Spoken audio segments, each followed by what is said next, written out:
And we are back on SportsManRadio. I'm your host, Chris Shanafel, and I am now joined by former NFL Pro Bowl linebacker Adalius Thomas. Welcome back to the show, Adalius. How's it going? Everything's going well, man. Can't complain at all. So last time we had you on the show, it was during the wild card round of the playoffs, and since then the Baltimore Ravens were able to defeat the Indianapolis Colts, Denver Broncos, and the New England Patriots to take on the San Francisco 49ers in Super Bowl 47. Now, knowing that you spent your first 7 years of your NFL career in Baltimore, I mean, you're even part of the Super Bowl 35 winning team. What was it like for you to, as a former player, to watch some of your former teammates and friends, including the great Ray Lewis, win his second ring, and even Ed Reed, who won his first ring? It was great. It was great seeing the guys, some of the guys like Terrell Suggs, Ed Reed. You see those guys go and win the championship. They kind of reminded me of the year that we won it. We went with 5 games, no touchdowns. Defense won, and this time it was a little different. They had a quarterback in Flacco and offensive power. It was very great to see familiar faces from the owner, Bashadi, and some of the other guys that have been there for so long to go out and win it for such a great organization. First class from top to bottom. Ozzy, who does a great job in the scouting department. But overall, it was a great to see those guys go out there and achieve the ultimate goal and win the championship, and for Ray to go out the way he went. Baltimore Ravens defeated the San Francisco 49ers in that game 34-31. I gotta say, it was a great one, and like you said, it was Ray Lewis's final game of his playing career. To me, it seemed like it was meant to happen. Ray Lewis gives a speech towards the end of the regular season, I believe it was, pretty much saying it's going to be his last go-around, it's going to be his last season, and then the Ravens take off and make their way to Super Bowl 47 and win it. Where does Ray Lewis rank as one of the greatest linebackers in NFL history on your list, Adalius? I mean, you definitely have to rate him in the top 5 linebackers that play the game. It's hard to say that he's one of the best. It's kind of like when you compare Michael Jordan to Kobe or anything else. Everybody, Will Chamberlain, at the position though, you definitely have to, when you think about middle linebackers, you think of himself as being one of the top linebackers to play the game. So his energy, his passion, his respect from his peers and the coaches overall, he's a great competitor. Another great linebacker played his final season last year as well, and that is Brian Urlacher. The Chicago Bears announced that they will not re-sign Brian Urlacher, which made him a free agent. And we heard a few things about the Vikings and Broncos possibly being interested, but ultimately he was not signed, and in May he announced his retirement. Did that surprise you at all? It did surprise me a little bit, but when he said that, he wanted to play for one organization, I think that overshadowed everything else. And, I think that being that he didn't want to, water down his legacy by going to another team, I think your legacy of being with one team, kind of like Ray was, and him being with Chicago, the linebacker legacy there from, Mike Dicker and Singletary, and then you think of Urlacher. So I think that had a lot to do with his decision, and probably his health had a little bit to do with it as well. But overall, I think he made what was right for him, the right decision to retire. But it did kind of catch me off guard because he had been hurt, a little bit here and there. But at the same time, his ability to go somewhere else and ultimately try to win a championship, if he had that opportunity, I thought he would have took it as well. And you know what, Adalius, I'm a Chicago Bears fan. I'm here from Chicago, and with Brian Urlacher retiring, not being back with the Bears this season, I got to get your thoughts on the new coaching staff. We had a defensive-minded coach in Lovie Smith. He's fired. He hasn't even found a new job yet, which surprised me. Well, what are your thoughts, and how do you think Mark Trestman, an offensive-minded coach, he's actually been called the offensive guru and a quarterback guru. How do you think Mark Trestman and his staff will work out in Chicago? It'll be interesting to see.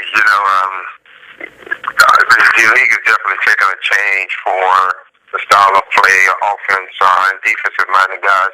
And so it'll be interesting to see if, first of all, you can be an offensive-minded dog if you like, but if you don't have the personnel to complement your offensive mindedness, then there's an issue to come in. And so I think Chicago will never be as good until they find a quarterback that's consistent. And so that's one of the things that you have to look at. And if Cutler is the guy or, what, but, with the injury coming back, consistency part of it. And so that is one of the things that you have to really look at. And that's one of the positions that has always kind of been a question mark here with the Bears. Which Bear team is going to show up, the one that swings it and Marshall's catching the ball and doing great, or is he going to be lackluster? So it's up and down, up and down. So it'll be interesting to see how he can find the consistency with the offensive-minded coordinator and a head coach to see if he can get a spark and get some excitement going there, because Chicago's always been known for their defense. They've never, been known for their offense, and, until Sweetness was there. And that's been a long time. So it's going to be interesting to see the transition. But it would take a couple of years, I think, for it to take hold the way that he really wants it to take hold. All right, understandable. And last topic I want to touch on about those two linebackers, Ray Lewis and Brian Urlacher, and that is, I think everybody will be surprised if Ray Lewis did not make the Hall of Fame in his first year eligible. But how about Brian Urlacher? Do you see Brian Urlacher being a first ballot Hall of Famer? I think both of them should be first ballot, but, that's just my personal opinion. Some writers, I've seen stranger things happen, and that's for sure. So I can't take that and say they should be or whatever. Each writer has their own opinion about it. You have to respect it. But I think that Ray would definitely be a first ballot Hall of Famer, and I feel that Urlacher should be as well. But it also goes back to who else is up at the time. Because some people are like, well, Urlacher can get in on his second time. This guy's been waiting for 10, 15 years to get in. And so I think a lot of the political side kind of comes in and that way as well. So it'll be interesting to see if that is the case. But if both of them make it, we're not going to surprise. If neither one of them make it, it'll be a shock. Oh, yeah. But it'll be definitely interesting to see how they come about with it. Adalius, you've been retired from the NFL for a few years now. I got to ask you, and we've had you on the show before, what is life after football treating you? How is that treating you? Actually, it's been treating me well. It's been treating me well. It's a tough transition going when you leave the game and go and do everyday life things, but it definitely had its rewards. Your body feeling a lot better. But at the same time, when you retire, when you don't want to retire, you leave the game because you don't get signed, it's a little different.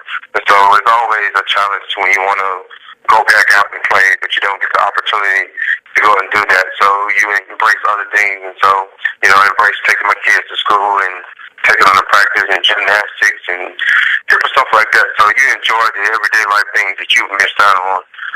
And so other than that, I have the restaurant in Raleigh, North Carolina, Bold Bistro, downtown, and in August, we opened up a town hall burger and beer in Durham, North Carolina. So those two things keep me fairly busy.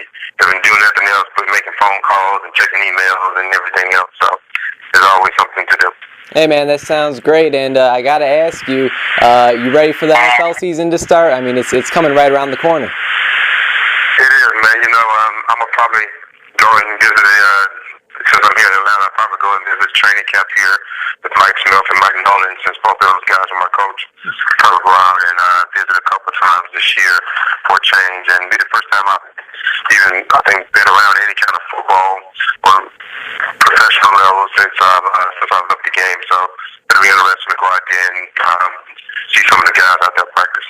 Nice. Well, you got to let me know how that goes. And, as always, it's a pleasure having you on. Hopefully we could have you on later on in the season. And before I let you go, is there anything you'd like to plug on the air for myself and our listeners? I didn't understand you. Say it again. Before I let you go, is there anything you'd like to plug on the air for myself and our listeners? Man, just thanks for the support over the years, man. And you can follow me on Twitter at Adalius Thomas, on Instagram at Adalius T. And go check me out on the website, boldbistro.com. If you're in the area, shoot me an email, ad@boldbistro.com, and let me know how it is. Thanks for having me. God bless.